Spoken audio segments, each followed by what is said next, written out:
Talk to me. WSRadio.com.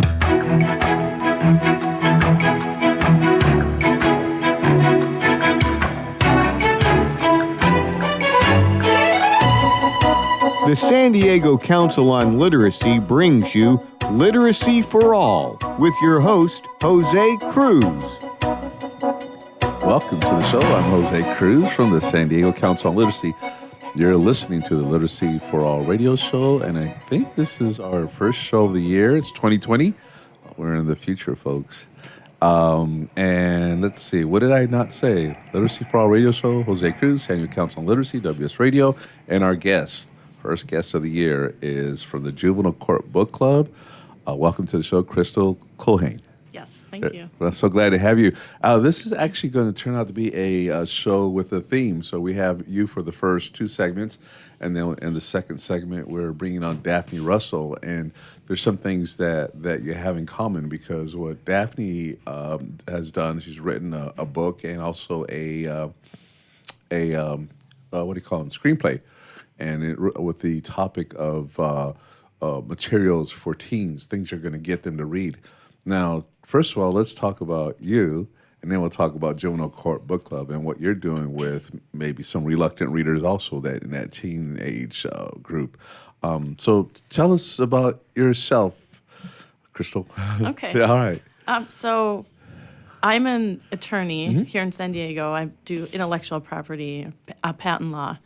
And I've been a member of Lawyers Club, which is a women's focused lawyers group in San Diego. It's one of the largest lawyer organizations in San Diego. And during one of their annual holiday dinners, they presented the recipients of their Fund for Justice Award, and I saw that Juvenile Court Book Club was one of the recipients. So that's my background. How I got into it is I saw that I like working with children, I like reading, and so I instantly found who I need to sign up with, and that was about almost 5 years ago now. And so now I've been reading with the girls once a month and trying to help find more volunteers. And very good. And for our listeners, what does the book club do, and where does it do? It's very important, right? Yeah. So as you can tell by the name, Juvenile Court Book Club. So we're working with kids that are in the juvenile court system. It's kids between the age of 13 and 17 who have been identified as at risk or are in the system already. And while they're in juvenile detention, they are still going to school on site. And so the book club works hand in hand with the curriculum that's provided by the state of California. We focus on one book a month, and then we'll have monthly volunteer-led meetings where the volunteers will go to the school. The kids have already read and discussed the book in the month leading up to our meeting, and then we'll have an hour-long roundtable conversation, just like you would at any other book club, where the volunteers, there's usually between 2 and 4 adult volunteers, and we've all read the books. We'll come up with the questions and lead the discussion, but really we rely on the kids in the program to participate and listen to their ideas. And how do they feel about participating? Because you're having them read, or are you making them read? Well, because it's not a normal book club in that most people, when they go to book clubs, it's because they want to read the book and they want to discuss it. And they get to go home after they're done. Right. And these kids they're incarcerated. They're incarcerated, right. But I think the way the teachers that I've worked with have been really great, where they break it down so the assignments, they only have to read a chunk of it at a time, and then they'll do some, homework assignment that makes the book make more sense. So, for example, if we're reading a poetry book, maybe one of the assignments will be write a poem or put together, if the book's about a historical figure, maybe do some type of presentation on that. And so by the time we get there at the end of the month, the kids have really, whether they like to read or not, they've gotten into it. And Right. I've heard a lot of comments from from girls, or I volunteer at one of the girls groups where they will say, I hate reading, but this is okay. Yeah, yeah, and they yeah. participate. So Very good. Well, it must be. Let me ask. I have a lot of questions I want to ask, but I actually sat in once on a discussion. It was all girls, but it's not all girls, or Right. is it? Or sometimes it is. So we have 3 different facilities that we do the book club at. There are 2 girls' facilities and 1 boys' facility. Okay. And so each one has a different schedule and a different curriculum. Okay. And how do you pick the book? Because that must be tough. You're wanting to appeal to the lives that the girls are living or the guys are living. So you want to pick things that are real, and at the same time, I guess you have to be careful about what content you bring in. Yeah. So that is an issue because we are affiliated with the California education system. And so there are certain books that will, count, I guess. So we do have a specific number of books that we will need to read every year. So, for example, we have at least 1 Shakespeare. Shakespeare? Yes, which is always interesting. And then we'll have some historical fiction, but then we'll have memoirs, and we have at least 1 science-related book. And so it's up to the board members and with the input of the teachers to choose books that fall under those categories and that we think the kids will be interested in reading. So those categories are there because they're consistent with the curriculum. Right. Okay, so there is some flexibility in terms of what you end up picking in those. Right. So, for example, when Harry Potter is popular, you're not really going to say, well, maybe everyone would enjoy reading Harry Potter. Maybe we'll take another something fictional, but maybe it'll be more educational, so. Well, name a book that was, that your students really got into that maybe surprised you and them. Well, I will say some of the Shakespeare plays, it's surprising to hear their reactions because personally I'm not a Shakespeare person. But I go to the meetings and the girls that I work with, they find a way to relate some of it to modern day relationships for sure, or like parent and children relationships or romantic relationships, and they have just the best commentary. So that really shocked me was the reaction to Shakespeare. I thought they would all think it was really boring, but okay. And then one that wasn't so surprising is last year we read The Hate U Give, and that was a YA novel that dealt with a police shooting of a teenage African-American boy. And that one was and it was made into a movie as well. So that one was really popular because it was more relevant to what's going on in the world today. Very good. Yeah. Wow. Yeah. I'm not sure if I haven't read the book, but I'm, just the subject matter. I'm guessing that might have been a little bit difficult to get in there. You're working in a it's a rehabilitation facility, but it's incarceration and such. And so I know how things can be a little bit sensitive. You start getting into law enforcement issues and some of the stuff that you're reading. Yeah. There's some interesting conversations and viewpoints. And So there's a number of folks who are doing things with Juvenile Court Book Club. I mean, you have Maria Arroyo, the retired judge who founded JCBC. And then there are different parts of it. And your part, what do you do? So originally I just signed up as a volunteer because like I said, I like to read and I like working with kids. And so that's what I did for several months. And then one of the volunteers needed to step back, and she was the site coordinator for the girls' rehabilitation facility. So one of the 3 places we work. And so she asked if I wanted to be the site coordinator. So I took on that responsibility of coordinating our volunteers every month for the meetings for that specific site. So I still attend, but I also coordinate the meetings. And then I've been on the board for the last several years as well. And that's where we talk a little bit more about the financials and, increasing the volunteers, talk a little bit about the books and other things we can do to make the program more successful. And so when you select a book, do you have to do fundraising to buy copies of books for everybody?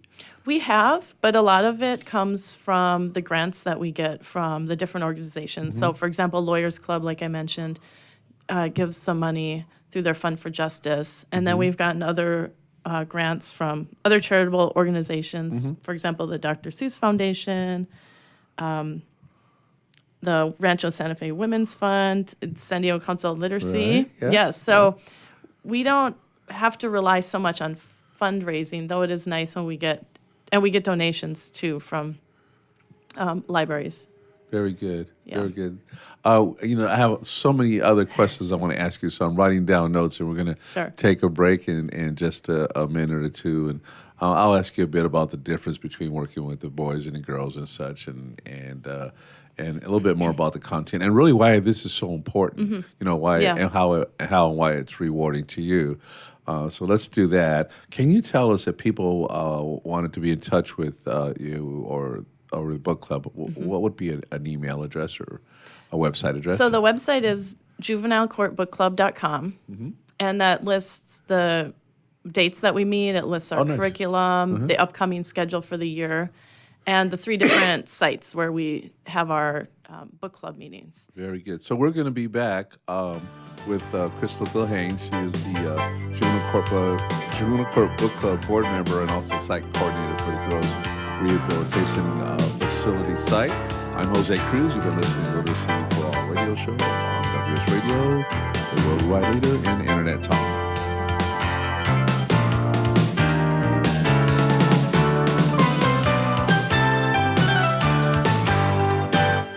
Can you help a newborn baby in need? Sometimes the blessing of birth becomes complicated and perilous. Miracle Babies is there to help. Miracle Babies helps moms and dads give their all to their struggling little baby, but still need more. When you give to Miracle Babies, you help them give more. More skin-to-skin care, breast milk, and love. Go to miraclebabies.org and give right now. Be their miracle. Looking to be a successful entrepreneur? The virtual assistant industry continues to be a top choice for those looking to start their own business. The problem can be how to become a virtual assistant.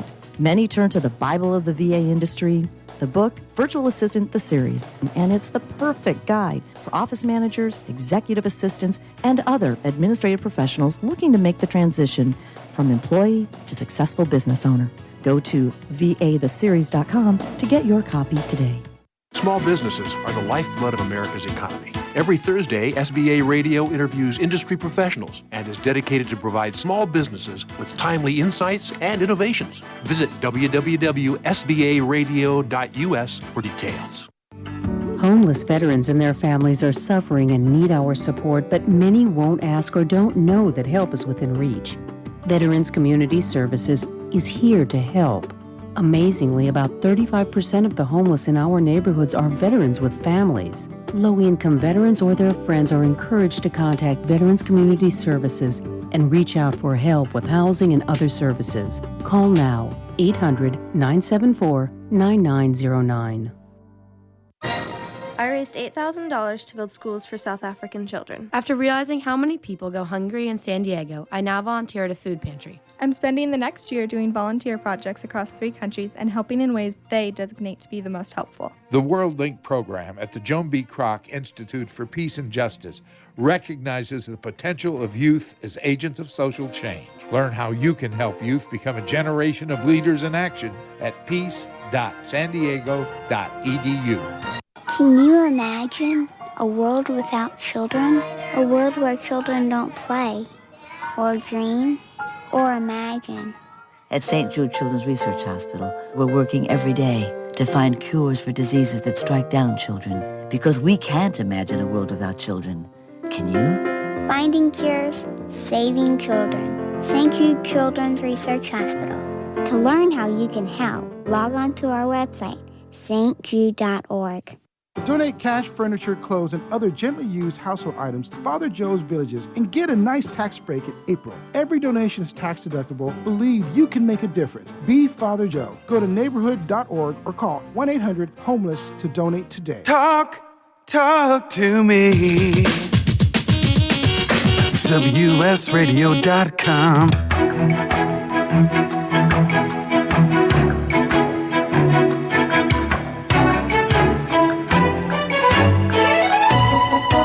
The San Diego Council on Literacy brings you Literacy for All with your host, Jose Cruz. Welcome back to the show. I'm Jose Cruz from the San Diego Council on Literacy. You're listening to the Literacy for All radio show.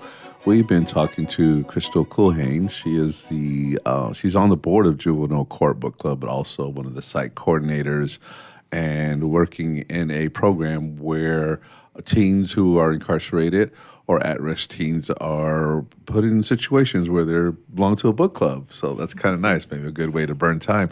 But Crystal, what is it like for you going in, checking into a place where you know there's kids there that they're gonna be there for a few days, weeks, months, and this is their place for now. Well, for a lot of us who don't have that experience, what's that like for you going in?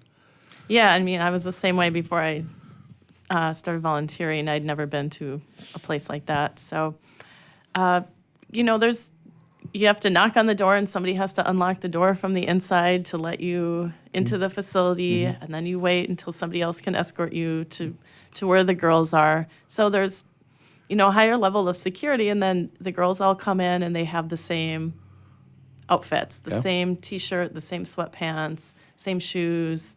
So it is a little shocking coming from the life that I'm used to see the girls that are in there for a variety of reasons. But so it's tough, but it is rewarding because you do feel like after your 1 hour book club session that at least for a few of them you've gotten through and you can see the promise and the potential, and hopefully this helps them when they get out. Very good. I mean, I'm going to guess everybody who's there wants to go home. Yeah. Right. And this may sound like an odd question, but maybe we'll be surprised by the answer. But just what do you see with the girls there? We haven't talked about the guys a whole lot because I think it is mostly the girls program. Am I right? Well, that's the one that I'm more involved with, yeah. All right, good. So next time we'll get the boys person yes, in here. You should. Right? Yes. That'll be fun. So another reason to bring Juvenile Court Book Club back into the studio. But what are maybe some of the things that you saw just in terms of the characteristics of the young women who are there?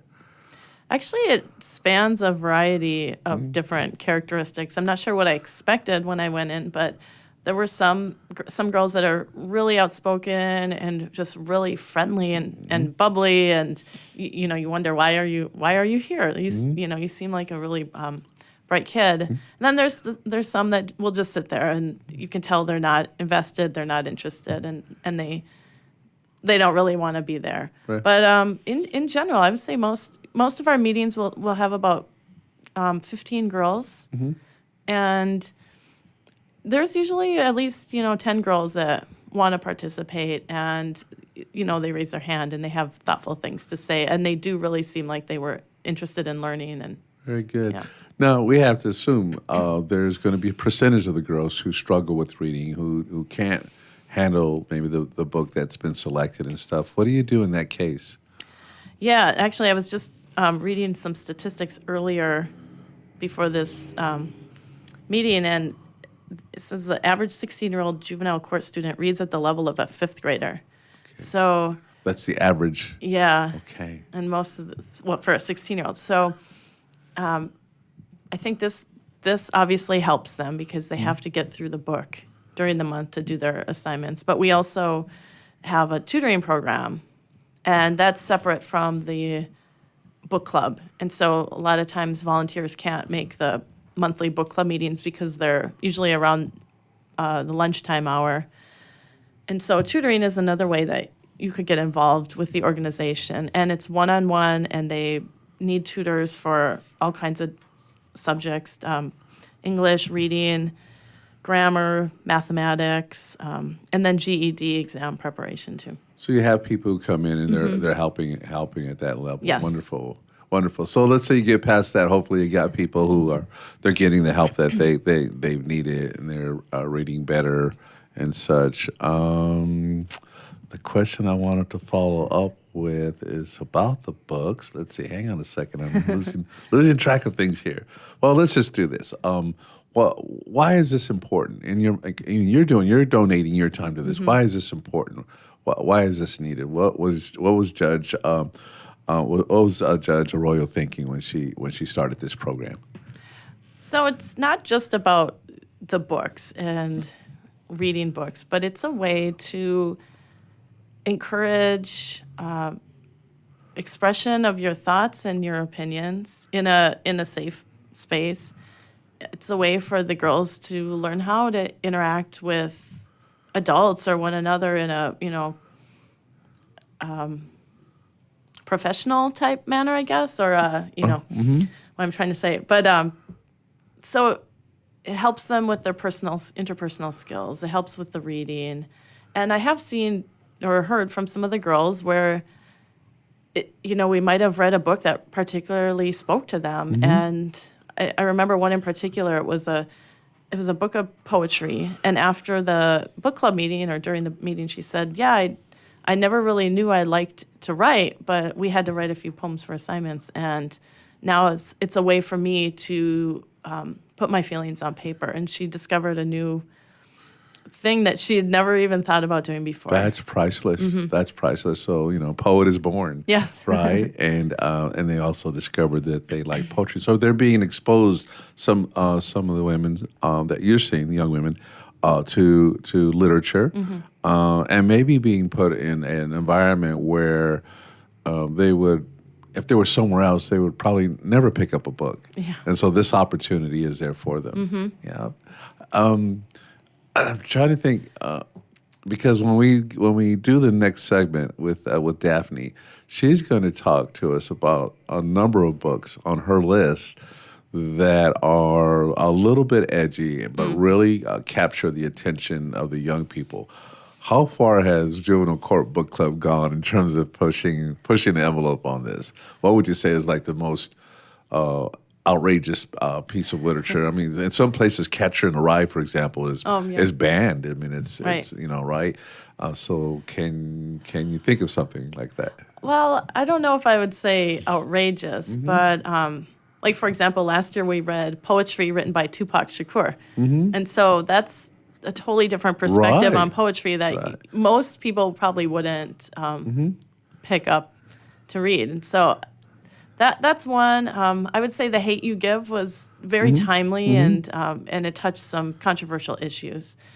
So we sort of play it safe, but do try to pick books that make the girls think or expose them to different periods of time or ways of life. Right. So we've read books where the main characters are Native American, for example, or maybe things that have to do with the Holocaust and World War II. So things that maybe they wouldn't typically be reading about or thinking about. Yeah, very good. And, for the record, for people who haven't read anything by Tupac Shakur, he was quite a scholar. He was quite a poet, you know. So people don't know that. They're thinking rap and, I don't know, profanity. I'm not sure, but... his poetry was really... he was very intelligent, and his poetry was... it's very moving. Yeah. Now, you need volunteers. And what kinds of... what are the qualities that you would expect for a volunteer that's going into this setting? What are you looking for? That's a good question. So somebody who likes to read and who likes to work with young people, because I always try to remember when I go into the meeting, if I'm leading the meeting, it's not about hearing, even though it's a book club, it's not about hearing myself talk. It's like this radio show is not about hearing. So that's why you're here. Yeah, kind of like that. Yeah. So it's more about encouraging the girls or the boys to give their opinions and their thoughts. It's not about the adult volunteers. So if you can read a book and be comfortable leading that type of discussion, that's we're looking for the people like you. Mhm. Because it is associated with the penal system, we do have to go through background checks. So every volunteer will have to clear a background check before they are allowed to volunteer. So if somebody wants to volunteer, where should they call, or what is that website address? So it's juvenilecourtbookclub.com, and that has all the information about the club. And we also have our volunteer coordinator. Her name is Bobby Kunath, Mhm. and her information will be on the website as well. So any new volunteers, whether you want to help with tutoring or the book club, should contact her. So if somebody wanted to do what you get to do, Mhm. are there openings for that? We're always looking for volunteers because not every month, and it's not a hard commitment. Mhm. So as a site coordinator, I will send out an email once a month asking for volunteers for that upcoming book club. And sometimes people can make it, sometimes they can't. Mhm. So, it's always helpful to have people available. And you need donations too for other causes, right? For the Oh books, yeah, et we cetera.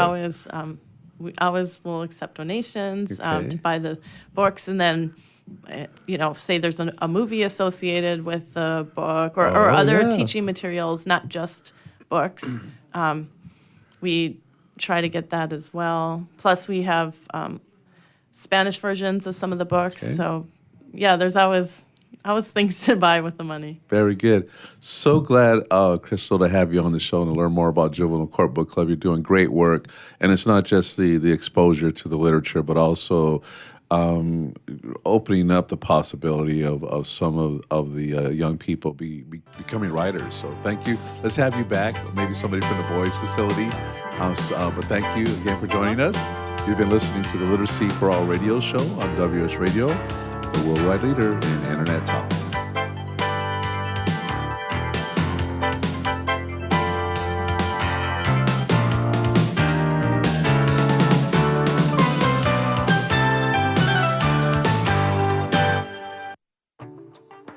Nowadays, internet devices are an integral part of your home. Everyone in your family has a smartphone, tablet, or a computer. Life is easier knowing that all your devices are secured and your family can surf the internet carefree. ESET Multi-Device Security Pack does just that. One license for all your devices. With ESET, it's simple to stay protected and save money. Enjoy safer technology with ESET Multi-Device Security Pack at ESET.com. That's ESET.com. On the internet, your business's reputation can be unjustly destroyed in an instant. Don't wait for that to happen. Building and marketing your 5-star reputation can increase your business by as much as 19%. Take control of your reputation and have the 5-star reputation you deserve with Reputation Marketing Solutions by DSI Development. Become the go-to company by visiting 5starrepmarketing.com. The number 5starrepmarketing.com. Hey, it's Catherine from Listen Local Radio. Moe's Guitars has proudly served the San Diego music community since 1975. Specializing in guitars, basses, mandolins, banjos, and ukuleles, they buy, sell, trade, and consign. If you're looking for lessons, repairs, accessories, and cool gear, you found the right place. Located in downtown La Mesa Village, stop by and check out their digs or visit moesguitars.com or their Facebook page. mozeguitars.com, 619-698-1185. Tired of presentations with no impact, no inspiration, and no traction? Do dull speakers have you and your team disengaged and distracted by smartphones? Christopher McCullough brings energy, insights, and 2 decades of experience, delivered with punch, humor, and heart. Your team will leave energized, uplifted, and with a sense of purpose. Visit ChristopherMcCullough.com to bring some heat to your next speaking engagement. MCAULIFFE. ChristopherMcCullough.com. Nowadays, internet devices are an integral part of your home. Everyone in your family has a smartphone, tablet, or a computer. Life is easier knowing that all your devices are secured and your family can surf the internet carefree. ESET Multi-Device Security Pack does just that. One license for all your devices. With ESET, it's simple to stay protected and save money. Enjoy safer technology with ESET Multi-Device Security Pack at ESET.com. That's ESET.com. Tired of presentations with no impact, no inspiration, and no traction? Do dull speakers have you and your team disengaged and distracted by smartphones? Christopher McCullough brings energy, insights, and 2 decades of experience, delivered with punch, humor, and heart. Your team will leave energized, uplifted, and with a sense of purpose. Visit ChristopherMcCullough.com to bring some heat to your next speaking engagement. MCAULIFFE. ChristopherMcCullough.com.